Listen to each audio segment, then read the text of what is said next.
Was good, y'all? Welcome back. We back with some more deadly intentions, my guy. And today, just got finished recording my killer perks you should get first video. So I was like, whatever, I'll do a survivor video. Got a quick list, but before we get into the video, I want to give you perks that you should stay away from as playing survivor. Number 1, dead hard. First of all, this perk at high level is actually very unfair, but at low level it does not teach you the mechanics of the game. Right? You'll go to the back of the map and then dead hard. You'll go run towards the killer and dead hard. It does not teach you how to actually play the game and loot the killer. This is how the game is played. Also, if you're a new survivor player and you are scared to loop the killer and you don't like looping the killer, there's something wrong. This is literally part of the game. You want to sit there and do generators? Come on, bro. Loop. Don't be afraid to loop the killer. The second perk I have you staying away from is self-care. Self-care is not a good perk. What a lot of high rank survivors do is they'll get hit, run to the back of the map, the farthest reaches of the map, and self-care for about a minute. This is not a good perk. This does not teach you how to run the killer while injured. This does not teach you how to hide from the killer while injured. This doesn't teach you anything about the game. This teaches you go get hit, do nothing for a minute, and then come back and hop on a generator. This perk will not help you learn the game. If you want to heal up that bad, just bring a med kit. Also, I'm gonna add a third perk: urban invasions. I see a lot of survivors, higher level survivors. By the way, I'm usually a red rank survivor, but you know, rank reset. I see a lot of high rank survivors will crouch around the map with urban invasion the whole game and not do anything. You cannot live in fear of the killer, bro. You can run. It's okay to run. Don't use urban invasion and crouch around the map. Urban invasion is a kind of a niche perk that belongs to niche builds. I don't really like using it in just like a regular build. So do not use this perk. It will teach you bad habits when you're still new to the game. Alright, now that we got that out of the way, what perks should you get first as survivor? Most important perk, in my opinion, over DS. They're kind of like the same spot. It's the same thing, whatever. You can get DS or borrowed time first, but I would prefer to get borrowed time first. What this does is you get the endurance status effect for 15 seconds at tier 3. When this perk is at tier 3, when you unhook somebody. Not you. The person that you unhook will get 15 seconds of enduring status effects. What that does is that means that they can take a hit and not go down. They'll take a hit and they'll have to mend. Mending is when you just sit there and hold R1. If you don't mend R1, PC, whatever, bro. I'm working on my PC, bro. Do not flame me, PC players. I'm sorry. I'm working on my PC, bro. Do not flame me. But yeah, their teammates can take an extra hit for 15 seconds, but this does not work on killers like Freddy because you have to have the killer's terror radius on you for this perk to activate. So make sure if the killer's coming back to the hook that you hear his terror radius. Then you can get the unhook and then your teammate can take the hit.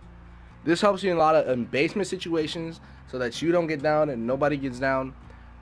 This really is just a core part of the game so that Survivor isn't super unfair. Like, this game is in the survivor's favor, but if this perk didn't exist, then the game would kind of be a little bit wonky sometimes, depending on how it's played. But for the number 2 perk, I definitely would recommend Decisive Strike. For 60, actually this perk's about to be changed. So for 60 seconds, when you get unhooked, if you're picked up by the killer, you will get a skill check on your screen. If you succeed this skill check, you get to escape the killer. This only lasts 1 minute though. And in the new changes, if you start if you start healing somebody else, if you start self-carrying, healing somebody else, doing a generator, or I don't know if it still works in lockers, but hopefully not. This will no longer be you will no longer have Decisive Strike. So now the way that it is now in the game, it's used in kind of a toxic way sometimes, but it's used as an anti-tunnel perk. And in high levels, what killers like to do is tunnel very hard. So this and BT are very good at high level, and even, or not high level, at a lower level and even high level. My third perk I would recommend. We're gonna live forever. 100%, 100%. This will give you more blood points. When you're a new player, you want more blood points. It also has a side effect of when somebody's down, you can pick them up pretty quick.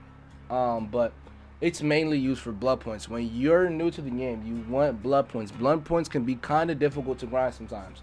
It's pretty fair, but it's not as hard as like a fucking GTA or some shit. It's a pretty fair system, and with this, you'll get a lot of blood points. Trust me, I love this perk. It gives me so much blood points. Next, actually, it's kind of surprising that I put this on the list because I don't even have this character.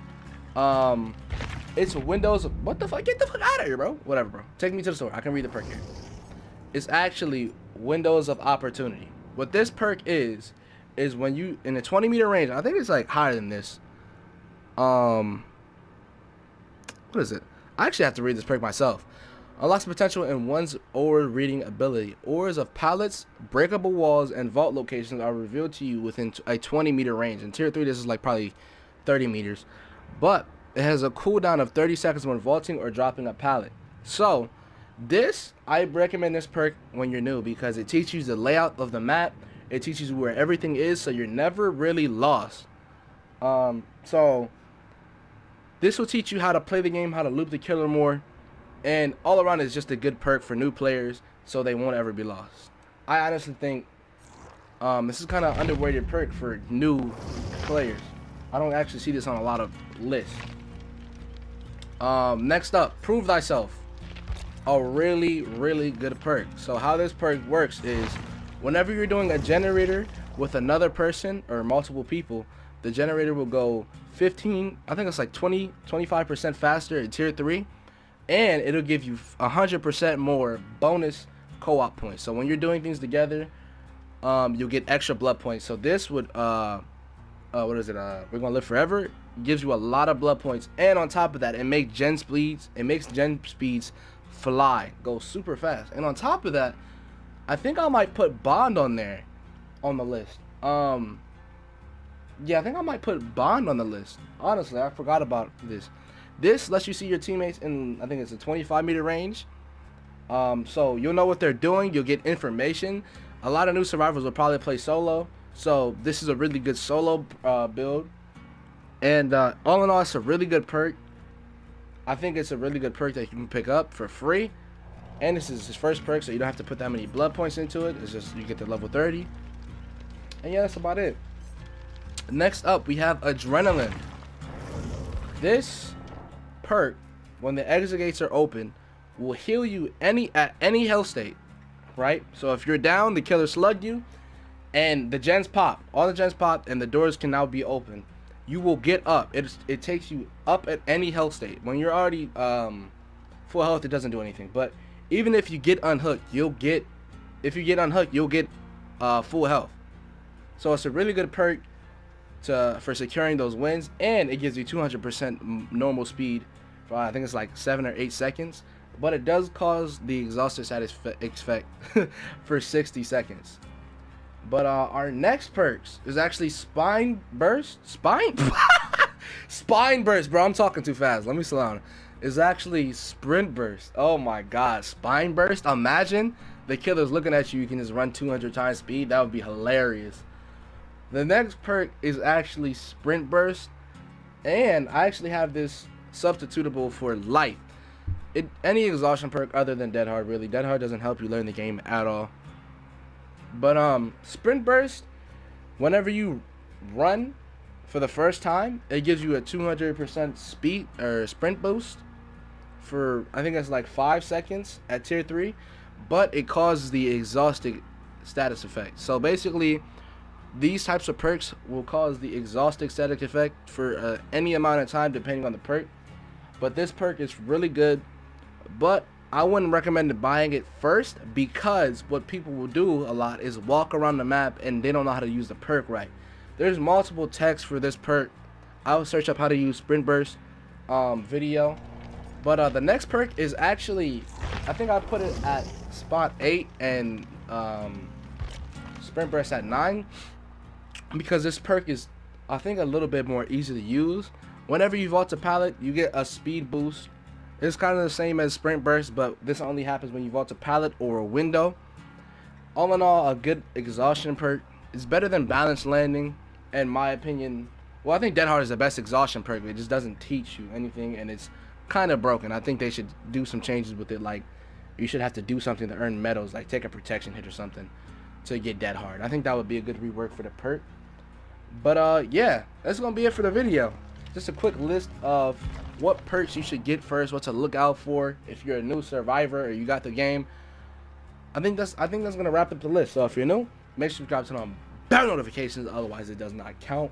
Definitely love you all. Spoiled Jared signing out, and peace.